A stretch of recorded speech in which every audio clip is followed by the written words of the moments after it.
আজকের 8 নং বর্তোয়ালি মণ্ডলের উদ্যোগে এখানে যে যোগদান সভার আয়োজন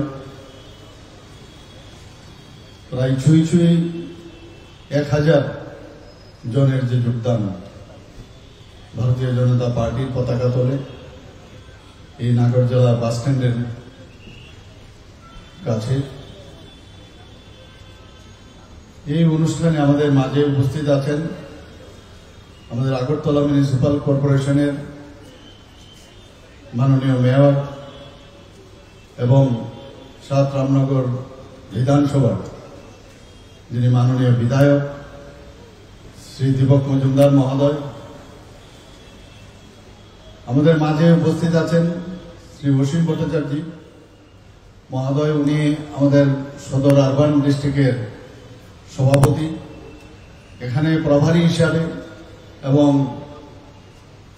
আমাদের যে আরবান কমিটির যিনি সেক্রেটারি বর্তোয়ালি মণ্ডলে প্রভারী হিসেবে আছেন শ্রী সুব্রত চক্রবর্তী মহোদয়।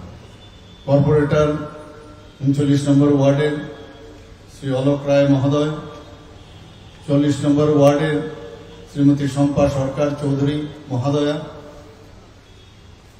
34 নম্বর ওয়ার্ডের শ্রীমতী জাহ্নবী দাস চৌধুরী কর্পোরেটর শ্রী অভিজিৎ মল্লিক 33 নম্বর ওয়ার্ডে, আমাদের কর্পোরেটর 20 নম্বর ওয়ার্ডের রত্ন দত্ত মহোদয়া। এখানে যার সভাপতিত্বে আজকের এই অনুষ্ঠান আমাদের 8 নং বর্তোয়ালির সম্মানিত সভাপতি শ্রী শ্যামল কুমার দেব মহোদয়, এবং এখানে আমার সামনে অন্যান্য যারা বিভিন্ন পদে আসীন আছেন মণ্ডলের, ডিস্ট্রিক্টের এবং রাজ্যের, এবং বিশাল সংখ্যায় যে উপস্থিত মা বোনেরা, ভাইয়েরা এবং মেয়েরা যারা উপস্থিত আছেন, এবং ভারতীয় জনতা পার্টির সমস্ত কার্যকর্তা এবং মিডিয়া বন্ধুরা, সবাইকে আমি হার্দিক অভিনন্দন ও শুভেচ্ছা জানাতে চাই। আমার পূর্ববর্তী বক্তারা এখানে বিশদভাবে আলোচনা করেছেন যে সত্যি আজকের দিনটা কিন্তু একটা রিমার্কেবল ডে বলা যায়। আমরা 45 বছর পার হয়ে ভারতীয় জনতা পার্টি 46তম বর্ষ ভারতীয় জনতা পার্টি আমরা পালন করছি আজকের দিনে। আমরা তার ইতিহাস আমরা জানি। 1951 সনে 21শে অক্টোবর আমাদের যে পূর্বসূরি ছিল ডক্টর শ্যামাপ্রসাদ মুখার্জি, ওনার চেষ্টায় ভারতীয় জনসংঘ তখন তৈরি হয়েছিল, এবং পরবর্তী সময় আমাদের ভারতরত্ন এবং প্রাক্তন প্রধানমন্ত্রী অটল বিহারী বাজপেয়ীজির হাত ধরে 1980 সনে ভারতীয় জনতা পার্টি প্রতিষ্ঠিত হয় আজকের দিনে। ভাবলে অবাক হয় এক সময় যে 4 বছর পর অর্থাৎ 1984 সনে যখন পার্লামেন্টারি ইলেকশন হয় মাত্র 2টো সিট পেয়েছে, আর আজকে সেই 2 সিটের জায়গায় গত বছর আমাদের 303 ছিল, সেই জায়গায় এখনো আমাদের 240। মানে কোথায় 2, অনেকে কটূক্তি করত, আর সেই জায়গায় এখন সারা ভারতবর্ষের যে 28টা রাজ্য আছে এবং 3টা যে আমাদের ইউনিয়ন টেরিটরি আছে, তার মধ্যে প্রায় সব জায়গায় বলা যায় 20টা জায়গায় আমাদের ভারতীয় জনতা পার্টির নেতৃত্বাধীন সরকার আছে। সব দিকে বিবেচনা করলে এখন পর্যন্ত যা দেখা যায় যে আমাদের রাজ্যসভায় প্রায় 98 জন আমাদের রাজ্যসভার সদস্য আছে। তাছাড়া 1656 জন নির্বাচিত এমএলএ আছে। শুধু তাই নয়, 165 জন বিধান পরিষদের সদস্য রয়েছে। তো সেই দিক দিয়ে আমরা যদি চিন্তা করি সারা ভারতবর্ষের মধ্যে এত বড় একটা বৃহৎ পার্টি আজকে যারা এখানে যোগদান করেছেন, বিভিন্ন পার্টি থেকে আপনারা এসেছেন, আমি ওনাদেরকে ভারতীয় জনতা পার্টিতে স্বাগত জানাচ্ছি। এবং ঠিক সময়ে সঠিক সিদ্ধান্ত আপনারা নিয়েছেন, সেটা আমি নির্দ্বিধায় আমি বলতে পারি। ভারতবর্ষের সমস্ত ব্যক্তি, সারা পৃথিবীর মানুষ এখন দেখছে যে ভারত এখন কোন দিকে যাচ্ছে। আমাদের যশস্বী প্রধানমন্ত্রী নরেন্দ্র মোদীজি যেভাবে দেশকে সামনের দিকে এগিয়ে নিয়ে যাচ্ছে এবং যেসব কঠোর সিদ্ধান্ত উনি নিচ্ছেন, আগে কোনো প্রধানমন্ত্রী বা কোনো সরকারের প্রধান সেইভাবে চিন্তাই করেন। কিছুদিন আগেও আপনারা যে আমাদের ওয়ার্ক বোর্ডের যে আমাদের ডিসিশন নেওয়া হয়েছে, সেটা আগে কোনোদিন মানে আমি ভাবতেও পারি না। এই নিয়েও অনেক কথা কি হবে। তো এই ওয়ার্ক বোর্ডের এখন সমস্ত যারা সংখ্যালঘু সম্প্রদায়ের মুসলিম ভাই বোনেরা, তারা পর্যন্ত খুশি। এবং মুসলিম প্রধান বহু রাষ্ট্রের মধ্যে এই ওয়াকফ বোর্ডের ভারতবর্ষে যেভাবে তাকে ছলে বলে কৌশলে কংগ্রেস এবং ইউপিএ সরকারের সময়ে কিছু ব্যক্তিগত কিছু লোকের স্বার্থের জন্য এটাকে এইভাবে আইন ওনাদের মতো করে তৈরি করেছিল, সেই জায়গায় মাননীয় প্রধানমন্ত্রীজির নেতৃত্বে সেটাকে সংশোধন করে গরিব মানুষদের জন্য, যারা ওয়াকফ বোর্ডের জমি নিয়ে যারা এতদিন ধরে সাদ আল্লাস করেছে, তাদের কিন্তু কোমর ভেঙে গেছে। আজকে মাননীয় প্রধানমন্ত্রীজি 3 তালাক নিয়ে, আমরা সবাই জানি 3 তালাক আমাদের মুসলিম বোনেরা মায়েদের উপর একটা অদ্ভুত যে এক আইন, সে আইনের কারণে তাদের উপর কি নির্যাতন হতো, সেখানেও মাননীয় প্রধানমন্ত্রীজি কুঠারাঘাত করেছেন। আমাদের ডক্টর শ্যামাপ্রসাদ মুখার্জি, জম্মু এন্ড কাশ্মীর নিয়ে আমরা কত কথা শুনেছি। একই দেশের মধ্যে 2 প্রধান, 2 বিধান, তো হতে পারে না। সেই জায়গায় 2 নিশান, সেই জায়গার মধ্যে মাননীয় প্রধানমন্ত্রীজি ডক্টর শ্যামাপ্রসাদ মুখার্জি কাশ্মীরে গিয়ে সেখানে প্রাণ বলিদান হয়েছেন শুধু তার বিরোধিতা করতে গিয়ে। সেটা মাননীয় প্রধানমন্ত্রীজি 370 যে ধারা, সেটাকে উনি বিরোধ করেছেন। একটার পর একটা, কোনো জায়গার মধ্যে কোনো কম্প্রোমাইজ করেননি। এবং এতদিন ধরে আমরা যে রাজনীতি আমরা দেখতাম, সেটা কেন্দ্রের রাজনীতিই বলুন, রাজ্যের রাজনীতিই বলুন, যে ডাইনেস্টি ভিত্তিক যে রাজনীতি, সেই জায়গার মধ্যেও কিন্তু ভারতীয় জনতা পার্টির নেতৃত্বাধীন সরকার, মাননীয় প্রধানমন্ত্রীজি দেখিয়ে দিয়েছেন এবং শিখিয়ে দিয়েছেন। এবং সমস্ত সরকার, আপনারা আগের যতগুলো সরকার আছে, ভ্রষ্টাচারে ভরা, সমস্ত জায়গায় ভ্রষ্টাচার, মানে রাজনীতি করতে হবে, ভ্রষ্টাচার থাকতে হবে। এবং রাজনীতি করে এই কারণে, এই যে একটা পরিবেশ, সেই জায়গার থেকে বেরিয়ে বলছে যে এছাড়াও রাজনীতি করা যায়, স্বচ্ছ রাজনীতি করা যায়, স্বচ্ছ প্রশাসন মানুষের কাছে দেওয়া যায়। সেইভাবে আমাদের রাজ্য সরকারও আমরা সেই দিশায় আমরা কাজ করছি।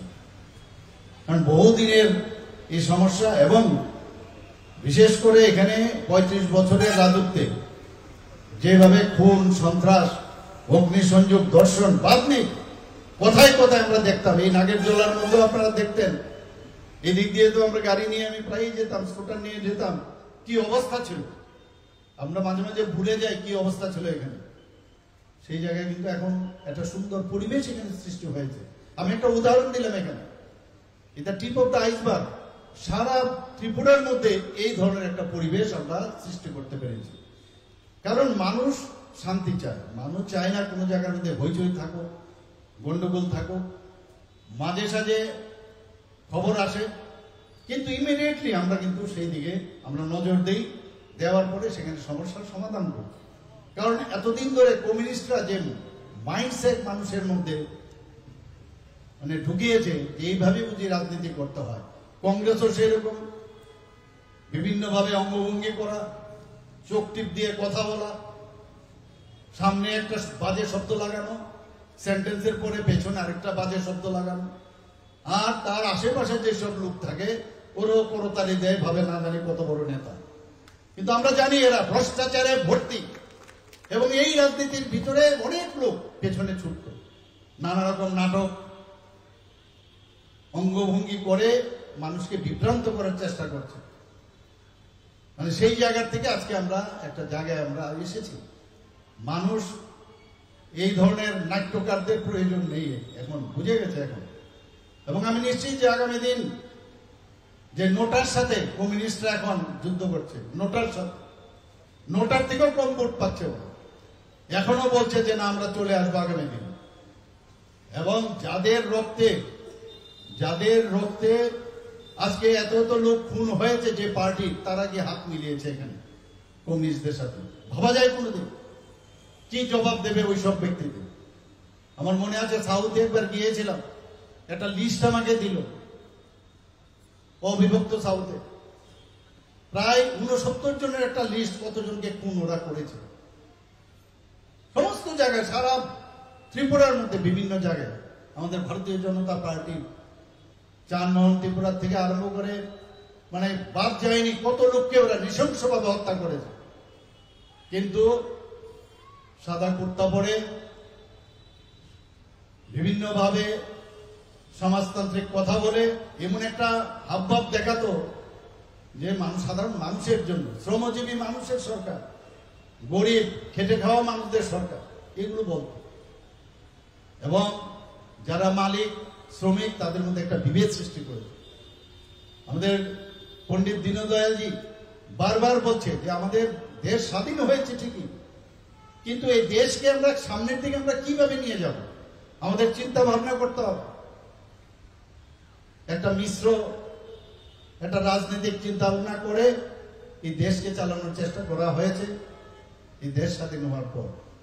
উনি বলছেন যে না কমিউনিজম এখানে চলবে ভারতবর্ষে, না এখানে ক্যাপিটালিজম চলবে, সমাজবাদ চলবে না, অ্যানার্কিজম চলবে না। তাহলে কি করতে হবে? উনি আমাদের উপহার দিয়েছেন, কি দিয়েছেন? ইন্টিগ্রাল হিউম্যানিজম, একাত্মক মানববাদ। অর্থাৎ সবাইকে নিয়ে আমাদের চলতে হবে, কেউ আমরা একে আলাদা কেউ নেই। আমার শরীরের সমস্ত অঙ্গ প্রত্যঙ্গ যেরকম আছে, একটা ছাড়া আর একটা চলবে না, সেরকম সমাজের প্রতিটা ব্যক্তিকে নিয়ে আমাদের সামনের দিকে যেতে হবে। তো এই থিওরি আজকে আমাদের মাননীয় প্রধানমন্ত্রী নরেন্দ্র মোদীজি এবং আমাদের ভারতীয় জনতা পার্টি সেই নীতি মেনে আমাদের কাজ করছে। বলছেন অন্তর্দয় পর্যন্ত যারা লাস্ট মাইলে আছে, যাদের কোনো সুযোগ সুবিধা এখন পর্যন্ত পায়নি, তাদের কাছে আমাদের নিয়ে যেতে হবে।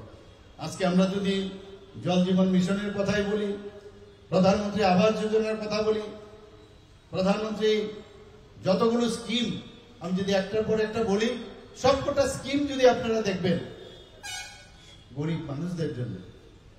আমরা প্রধানমন্ত্রী জন আরোগ্য যোজনায় এখন পর্যন্ত 100% আমাদের যে স্যাচুরেশন পয়েন্ট, যে টার্গেট, সেই স্যাচুরেশন পয়েন্ট আমরা এসেছি।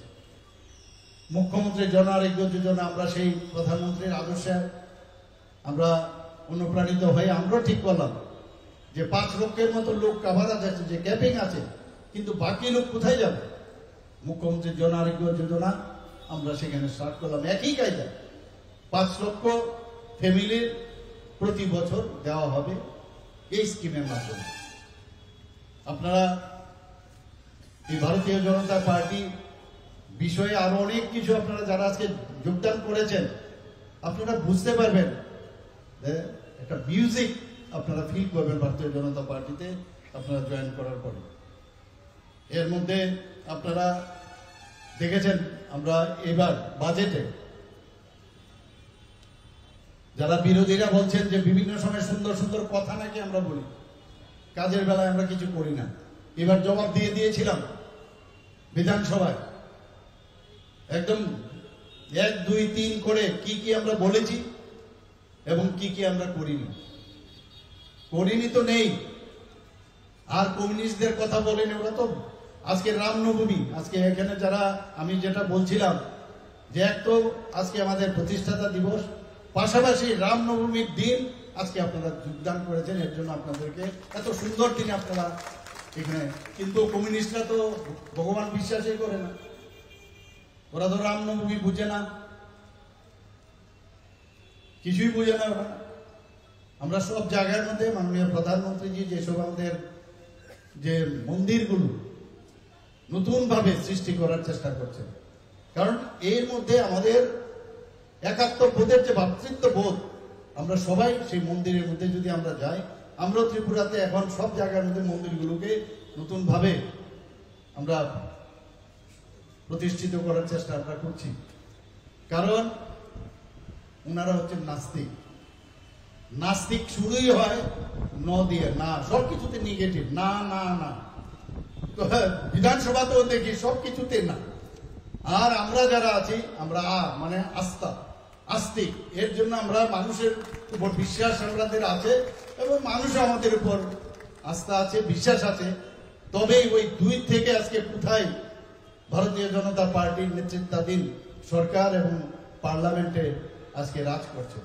মানুষের বিশ্বাস আছে, যা বলে তাই করে। এবার আমরা বাজেটে মুখ্যমন্ত্রী শস্য শ্যামলা যোজনা আমরা কি এবারে যোজনা এবারে নিচ্ছি, এতে কি যে আরো ভালো মানে এমন সব ফসল হোক যেগুলো মানুষ অ্যাকসেপ্ট করবে, তার জন্য আমরা বাজেটে এই অর্থ বছরে প্রায় 5 কোটি টাকার মতো আমরা রেখেছি। এতে করে যে ফলনশীল, উচ্চ ফলনশীল জাতীয় যাতে ফসল তৈরি হয় তার জন্য আমরা রেখেছি। আপনারা শুনে নিশ্চয়ই খুশি হবে, মুখ্যমন্ত্রী বালিকা সমৃদ্ধি যোজনা সেটা আমরা রেখেছি। এটার অর্থটা কি? অর্থাৎ অন্তর্দয়ে ঘরের কোনো যদি কন্যা সেখানে জন্মগ্রহণ করে তাকে 50,000 টাকা তার নামে ফিক্সড ডিপোজিট রাখা হবে এবং এই 50,000 টাকা যখন তার 18 বছর হবে সুদ সমেত কয়েক লাখ টাকা সে পাবে এবং তার বিয়ে বাবদ বা তার পড়াশোনার বাবদ সেটা কাজে লাগবে। এটাকে বললে ভারতীয় জনতা পার্টির নেতৃত্বাধীন সরকার। বন্ধুগণ, আমরা মুখ্যমন্ত্রী কন্যা বিবাহ যোজনা একটা এবার আমরা করেছি। এটা কি? অর্থাৎ অন্তর্দয় ফ্যামিলি যে কোনো একজন কন্যাকে আমরা তার বিয়ের খরচ বাবদ 50,000 টাকা আমরা দেব। আগে তো আমরা কোনোদিন শুনিনি এইভাবে। এই ধরনের সরকার কোথাও আপনারা শুনেছেন কিনা আমার জানা নেই। আমরা সেই কাজটা করেছি। কিছুদিন আগে আপনারা দেখেছেন গত বছরের ঘোষণা অনুযায়ী আমরা 140 জন যারা মেয়েরা আছে যারা পাশ করেছে এবার 12 ক্লাস, তাদের জন্য 140টা স্কুটি বিনা পয়সায় আমরা ওনাদেরকে দিয়েছি, যাতে করে ওরা অনুপ্রাণিত হয়, ভালো করে পড়াশোনা করে।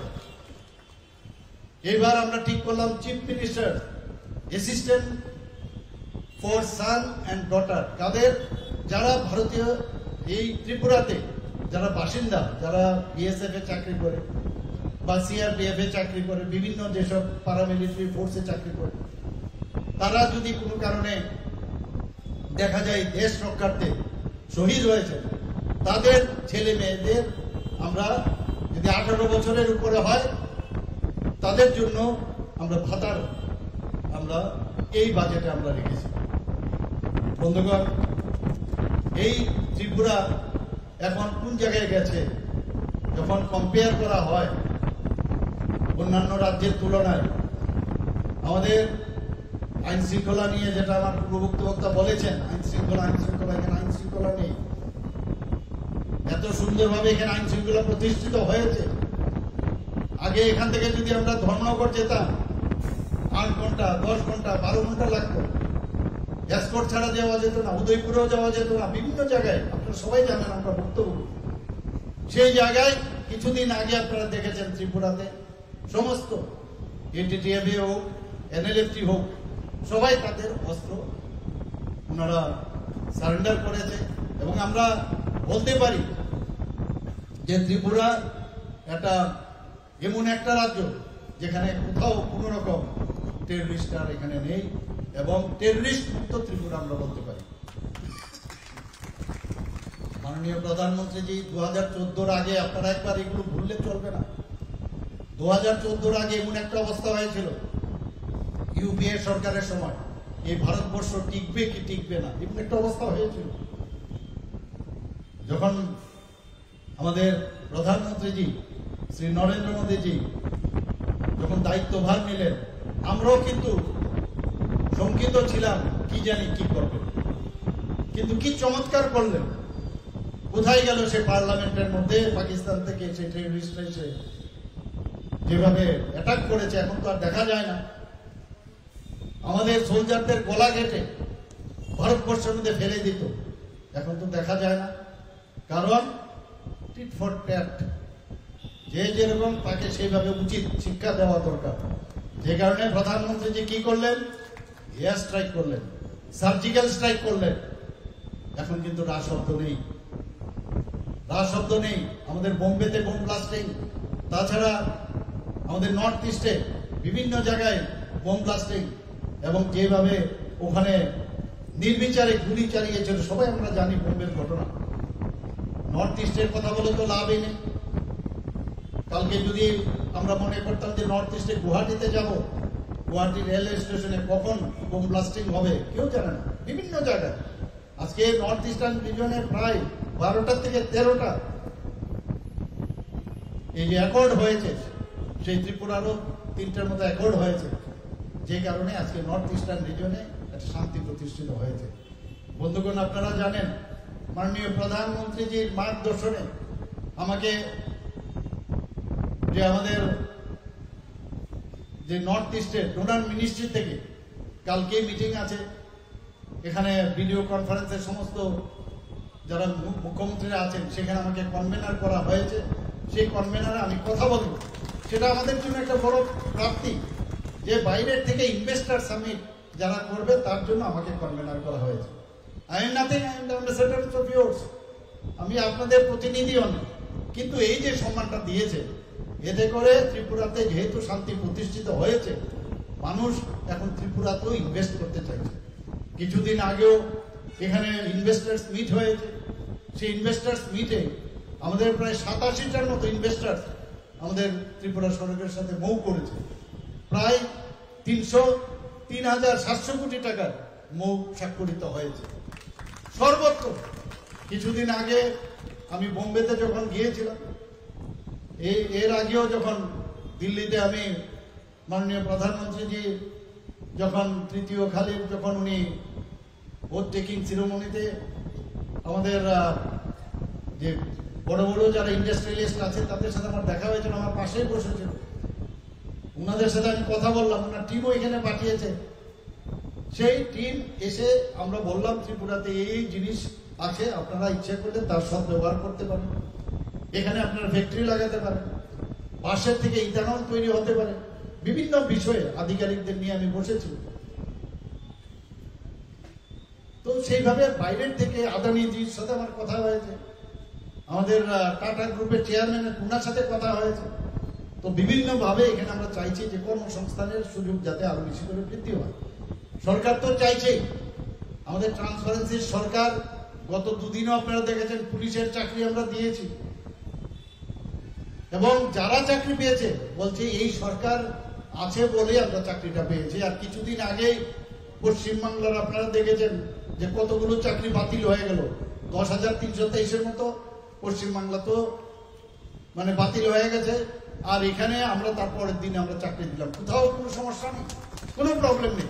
কারণ এই কারণে ট্রান্সপারেন্সির মাধ্যমে আমরা চাকরি, কারণ আমরা চাই, যার माननीय प्रधानमंत्री जी बार बार बोलते हैं कि आप एक बार सोचो, जो जिसका कोई नहीं है, घर से अगर निकले, छोटा सा परिवार से निकले, बस्ती से निकले, वो किसके पास जाएगा, कौन नेता के पास जाएगा? अब उनके बारे में आप सोचो। इसीलिए कोशिश करो 100% मेरिट बेसिस पर कोई भी एग्जाम हो।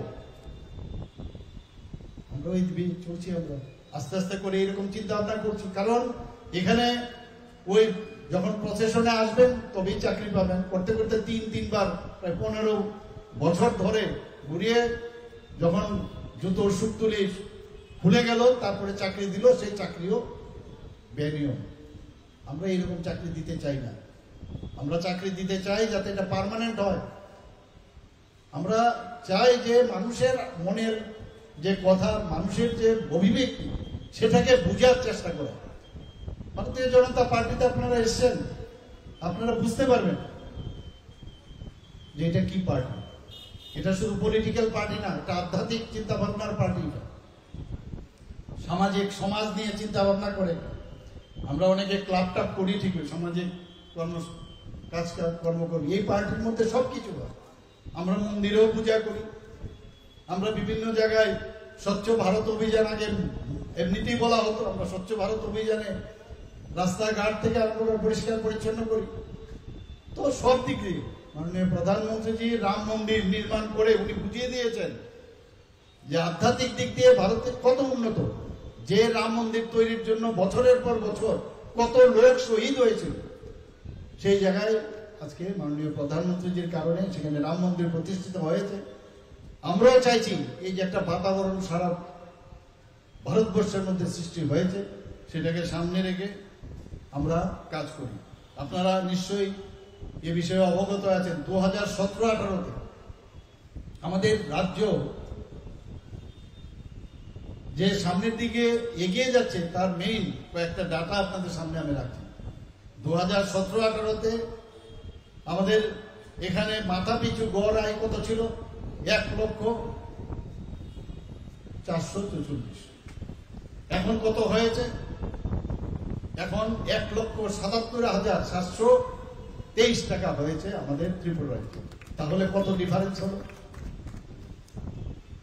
এবং এই যে আয়, মাথা পিছু গড় আয়, সেটা সিকিমের পরে এই যে 8টা রাজ্য আছে তার মধ্যে ত্রিপুরা হচ্ছে সেকেন্ড হাইয়েস্ট সেই দিক থেকে। 2023-24-এর কথা বলছি, এখন আরো বাড়বে। এবং যে কারণে আমাদের যে এসডিজি, যেটা সাস্টেনেবল ডেভেলপমেন্ট গোলস যে প্যারামিটার, সেখানে দেখা গেছে ত্রিপুরা আগে টপ পারফর্মার ছিল, এখন টপ পারফর্মার থেকে এখন বলছে ফ্রন্ট রানার হিসাবে স্বীকৃতি পেয়েছে ত্রিপুরা। এখানে আপনারা নিশ্চয়ই খুশি হবে যে 2017-18 অর্থ বছরে রাজ্যের যে নিজস্ব আয় কত ছিল? 1,09,15 কোটি টাকা। আর এবার 2025-26-এ আমরা আনুমানিক যে আরই যেটা পাচ্ছি সেটা কত হতে পারে? 4,514 কোটি টাকা রাজস্ব আয়। এটাকে বলে আত্মনির্ভর ত্রিপুরা, আত্মনির্ভর ভারত। মাননীয় প্রধানমন্ত্রীজির অর্থনৈতিক দিক দিয়েও কিভাবে দেশকে স্টেবিলাইজ করছে, কোথায় 11th পজিশনে ছিল অর্থনৈতিক দিক দিয়ে, সেটাকে 5ম স্থানে নিয়ে এসছে। তো সেটা কি করে হবে? সমস্ত রাজ্যগুলো যদি উন্নত হয় তবে সেটা সম্ভব হবে। আমরাও সেভাবে কাজ করছি। আমি জল জীবন মিশনের কথা বলছি। আমাদের জল জীবন মিশন শুরু হওয়ার আগে ত্রিপুরাতে কত পার্সেন্টেজ ছিল জল মানুষের বাড়িতে? 3%, অনলি 3%। আর এখন কত? প্রায় 85.12%। কোথায় 3% আর 85.12%। এবং জাতীয় গড় কত? 79.98%। আমরা কোথায় এগিয়ে গেছি এবং খুব স্পিডে আমরা যাচ্ছি। বহু লোক বলে যে বাইরে অনেক জায়গার মধ্যে জল নেই, জল নেই। আমাদের পাহাড় এলাকায় জলস্তর অনেক নিচে এবং সেখানে খুব কঠিন, বোর করে জল আনা মুশকিল। সেখানে আমরা ইনোভেটিভ যে স্কিম সেগুলো আমরা এনেছি। ক্যাচ দ্য রেইন, জলকে ধরে রাখতে হবে, বৃষ্টির জলকে কিভাবে ধরে রাখতে হবে তার আমরা সেখানে পরিকল্পনা করেছি। সেখানে ড্যাম তৈরি করেছি, যেখানে ছড়ার জল আছে তাকে পরিশ্রুত করে সেই জলকে কিভাবে দেওয়া যায় সমস্ত ঘরে ঘরে তার ব্যবস্থা করছি। ছোট ছোট যে ছড়া আছে, স্ট্রিম আছে, তার থেকে জল আমরা নিয়ে, তো এই ইনোভেটিভ যে স্কিম সেগুলো আমরা ব্যবহার করে আমি নিশ্চিত যে আগামী দিনে আমাদের জনজাতি অধ্যুষিত এলাকায় সেখানেও আমি এবারও বিধানসভায় সমস্ত আমি বলেছি কোন কোন জায়গায় আমাদের FTH এর আমরা কানেকশন আমরা দিয়েছি, সেগুলো আমরা বলেছি। এবং শুধু তাই নয়, আমাদের এই যে নর্থ ইস্টের মধ্যে ধলাই জেলা যেটাকে বলা হয় যে অ্যাসপিরেশনাল ডিস্ট্রিক্ট, সেখানেও আমাদের ৫ম জাতীয় জল পুরস্কার 2023-এ পেয়েছে আমাদের এই দলাই জেলা। কাজেই মানুষের ওদের তো মুখে খালি ফালতু কথাই বলে, কাজের কাজ কিছুই জানে না, ডাটা নেই, কিচ্ছু নেই, খালি এই কথা বলে বলে বিভ্রান্ত করার চেষ্টা করছে। প্রধানমন্ত্রী আবাস যোজনার কথা যদি গ্রামীণের কথা আমরা বলি, এখন পর্যন্ত আমাদের ত্রিপুরাতে গ্রামীণ এলাকায় প্রায় ৩,৬৮,০০০ ঘর নির্মিত হয়ে গেছে এবং তাতে করে কত টাকা খরচ হয়েছে? ৩,০০০ কোটি টাকার মতো তাতে খরচ হয়েছে। এই টাকাটা কিন্তু গ্রামের মধ্যে আছে। আর্থসামাজিক উন্নয়ন আমাদের ত্রিপুরাতে সমস্ত জায়গায় আমরা দেখতে পাচ্ছি, মানুষ খুশি। শুধু তাই নয়, প্রধানমন্ত্রী আবাস যোজনায় যেটা আমাদের আরবানে আছে সেখানেও প্রায় ১২০০ কোটি টাকা খরচ করা হয়েছে এবং ৭০,০০০ উপর ঘর এখানে নির্মাণ হয়েছে। আমরা মহিলাদের কথা যদি বলি, আমরা এটা বলতে পারি যে আমরা এখানে এই ত্রিপুরা সরকার গঠিত হওয়ার পর থেকে বহু স্কিম আমরা মহিলাদের জন্য আমরা অনেক স্কিম আমরা তৈরি করেছি। আপনারা জানেন যে এর মধ্যে 33% রিজার্ভেশন ওনাদেরকে আমরা দিয়েছি। কোথাও কোনো গভর্নমেন্টের যদি কোনো স্টল তৈরি হয় সেখানে 50% মহিলাদের দিতে হবে, সেটা আমরা করেছি। আমাদের 8টা ডিস্ট্রিক্টের মধ্যে ওয়েস্ট ডিস্ট্রিক্টে 2টো আর বাকি 7টা ডিস্ট্রিক্টে 7টা আমরা মহিলা থানা আমরা করেছি। কারণ আপনারা জানেন যে মহিলারা অনেক সময় পুলিশ যারা আছেন তাদের কাছে পুরুষ পুলিশ যারা আছেন তাদের কাছে অনেক কথা বলতে পারেন না, সেখানে মহিলার দ্বারা পরিচালিত আমরা 8টা মহিলা থানা করেছি। শুধু তাই না, প্রায় 137 TSR এর মধ্যে আমরা মহিলা এবার ওনাদেরকে নিযুক্তি দিয়েছি এবং আমি নিজেও দেখেছি তারা কিন্তু কোনো অংশে পুরুষদের থেকে কম নয়। আমাদের মহিলাদের ত্রিপুরাতে তো আমি বারবার বলি যে 28টা রাজ্যের মধ্যে আমরা নিচের থেকে আমরা 3য় স্থানে আছি।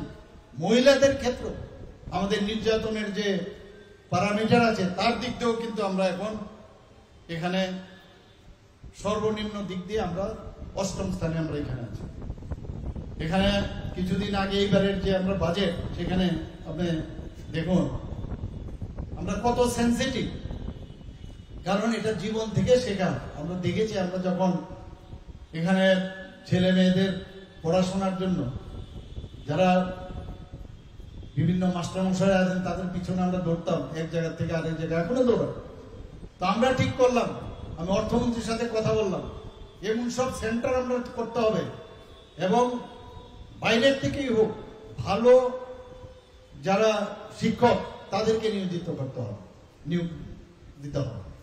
সেই দিশায় আমরা সমস্ত যে আমাদের যে সাব ডিভিশন আছে সেখানে কোচিং সেন্টার আমরা করছি এবং তার জন্য আমরা অর্থ রেখেছি যাতে করে মানুষ ধরতে না হয় এক জায়গার থেকে আরেক জায়গায়। একটা জায়গার মধ্যে ফিজিক্স, কেমিস্ট্রি, বায়োলজি, ম্যাথ এবং ইংলিশ এই বিষয়ে আমরা সেন্টার এবার এখানে কোচিং সেন্টার আমরা চালু করছি। আমাদের অনেক সময় প্রতিযোগিতামূলক যে ঘটনাগুলো আসে বা বিষয়গুলো আসে তখন আমাদের ছেলে মেয়েরা কিন্তু বাইরে যেতে হয়। তো তাদের জন্য আমরা এখানে ত্রিপুরা কম্পিটিটিভ এক্সামিনেশন সেন্টার আমরা এখানে চালু করেছি, আগরতলা, উদয়পুর এবং আমবাসা, কাভারিং অল দ্য বিধানসভা। সেখান থেকে মানুষ এখান থেকে পরীক্ষা কম্পিটিশনের জন্য ওরা বিভিন্ন যে প্রতিযোগিতামূলক পরীক্ষা সেই সেন্টার থেকে দিতে পারে। চোখের সমস্যা সম্পর্কে আমরা জানি, এবার আমাদের বাজেটে আমরা রেখেছি এক্সক্লুসিভলি শুধু একটা আই হসপিটাল হবে। সেখানে আইয়ের যা যা আছে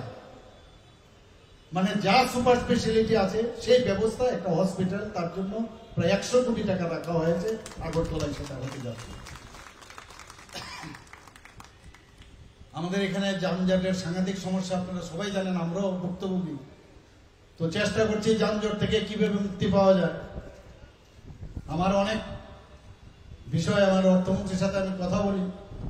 তো এইবার একটা যে উড়াল পুল তৈরি হবে সেটা রাধানগর থেকে হয়ে আপনার জগন্নাথ বাড়ি রোড হয়ে সেটা IGM হসপিটালের সামনে ল্যান্ড করবে। তার জন্য এখানে প্রায় 492 কোটি টাকা সংস্থান রাখা হয়েছে। তাছাড়া উদয়পুরেও একটা এরকম একটা ফ্লাইওভার হবে, সেখানেও 355 কোটি টাকা রাখা হয়েছে।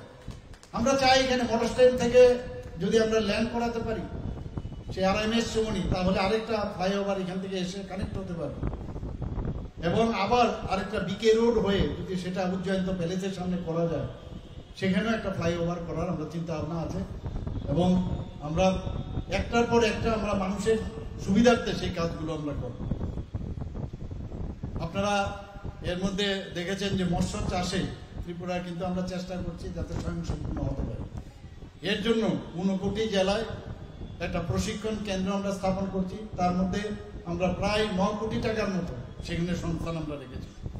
কৈলাসহর এবং উদয়পুরে আমরা মাল্টিপারপাস স্পোর্টস ইনডোর হল নির্মাণ করার আমরা সেই প্রধান এখানে রেখেছি। আমরা আরো বিভিন্ন জায়গায় যাতে 50টি জিমনাসিয়াম স্থাপন করা যায়, তার জন্য এবারের আমরা এই বাজেটে আমরা রেখেছি। বাদারঘাট স্পোর্টস কমপ্লেক্সে আপনারা দেখেছেন গত পরশুদিন আমি সেখানে ইনগুরেট করলাম। এখানে যে ট্র্যাক আছে, যে অ্যাথলেটিক ট্র্যাক, নেতা নেত্রীদের নামে তো অনেক কিছু হয়। তা আমি যখন স্পোর্টস মিনিস্টারের সাথে কথা বললাম, তা আমি বললাম যারা ত্রিপুরার জন্য কাজ করেছে, যারা নাম কুড়িয়েছে তাদের নামে করতে হবে, এবং যারা এখন এই পৃথিবীতে নেই। তো দেবভক্তি জমাতের নামে আমি নাম দিলাম। আমাদের জুনিয়র ছিল, পেন্টাথলন, ডেকাথলন এবং ডিসকাস থ্রো, জ্যাভলিন থ্রো, প্রচুর সে ন্যাশনালি এবং ইন্টারন্যাশনালি প্রচুর নাম করেছে। তার নামে আমরা দেবভক্তি জমাতের নামে সেখানে এই ট্র্যাকের নাম দিয়েছি। ফুটবলও সেরকম, এখানে তো অনেকের বোধহয় জন্ম হয়নি, আমরা একদমই ছোট, কিন্তু আমরা শুনতাম উমাকান্ত একাডেমিতে এবং উমাকান্ত স্কুলেরই সে ছাত্র ছিল, খুব ভালো গোলকিপার। তার পেটে হঠাৎ করে বল আটকাল, বল পড়াতে সে অন দ্য স্পট মারা যায়। ভট্টাচার্য বাবু, উনার নামে আমরা ফুটবল গ্রাউন্ড, যেখানে সিনথেটিক যে ফুটবল গ্রাউন্ড যেটা হলো, উনার নামে আমরা সেখানে ডেডিকেট করেছি।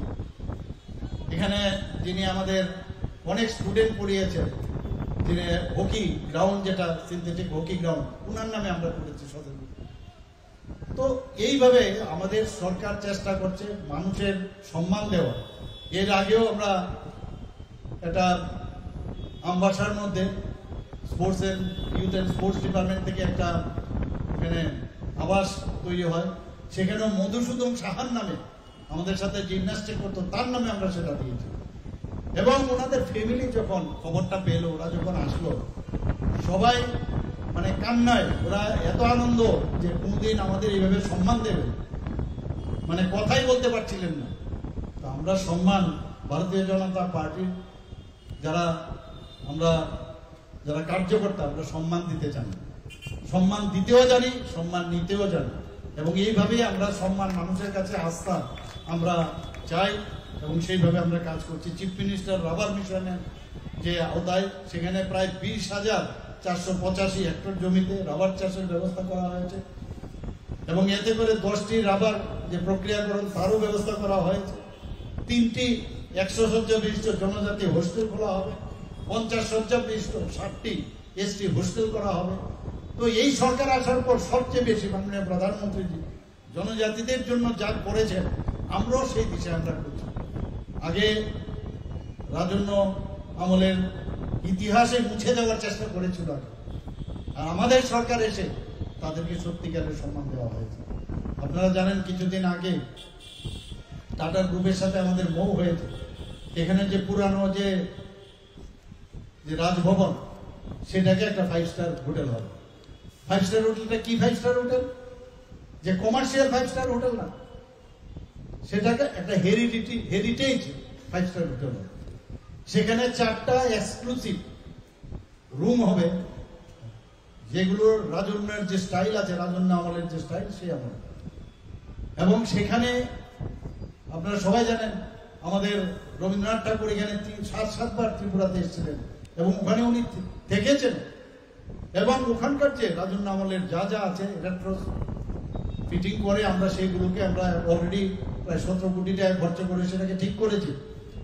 বাকি আরো যে প্রায় 100টা, মানে 4টা বাদ দিয়ে আর বাকি নর্মাল যে হোটেলের রুমগুলো হবে সেই রুমগুলো হেরিটেজ টাইপের হবে।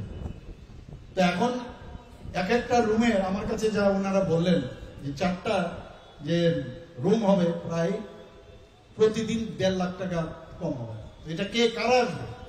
ওনাদের যে টাটা গ্রুপের যে চেইন আছে সেই চেইন দেশ বিদেশ থেকে এখানে আসবে, নিজেরা প্লেন ভাড়া করে এখানে আসবেন। তারা যখন আসবে এবং প্রায় 200 জনের মতো ডাইরেক্টলি ওখানে রিক্রুটমেন্ট হবে আমাদের ছেলে মেয়েদের, এবং ইনডাইরেক্টলি হবে বিভিন্নভাবে, ট্রান্সপোর্ট থেকে আরম্ভ করে বেভারেজ থেকে আরম্ভ করে বিভিন্নভাবে হবে। তখন বিদেশ থেকে যখন চার্টার প্লেন নিয়ে আসবে তারা তো শুধু ওই হোটেলে বসে থাকবে না, তারা বিভিন্ন আমাদের যে জায়গাগুলো আছে দেখার মতো জায়গা, মাতা ত্রিপুরেশ্বরী মন্দিরই হোক, আমাদের ঊনকোটি হোক, আমাদের ছবিমুড়াই হোক, আমাদের বিভিন্ন যেসব জায়গাগুলো আছে সেখানে যাবে। তো সেখানে যাবে এবং মাণিক্য ডাইনেস্টি সম্পর্কে ওনারা জানবেন। মাণিক্য ডাইনেস্টি সম্পর্কে খালি ত্রিপুরার লোক জানেন, পৃথিবীর এবং ভারতবর্ষের মানুষ তো জানে না। তো সেইভাবে কথা বলার পর আমরা সেই সলিউশনে এসেছি, তাতে করে আগামী দিন আমি নিশ্চিত যে একটা বিরাট একটা চেইন আসবে এবং ত্রিপুরাকে সারা পৃথিবীর মধ্যে মানুষ জানবে। তো আমরা সব দিকে আমরা চেষ্টা করছি যে সবাই যেন, আমরা যেটা বললাম যে পণ্ডিত দীনদয়ালজি যে বলছেন যে সবাইকে নিয়ে আমাদের চলতে হবে, এবং প্রধানমন্ত্রীজি সেই দিশাই বলছেন সবকা সাথ সবকা বিকাশ, বিশ্বাস আর তার প্রয়াস, সেই কাজটা আমরা কিন্তু করছি।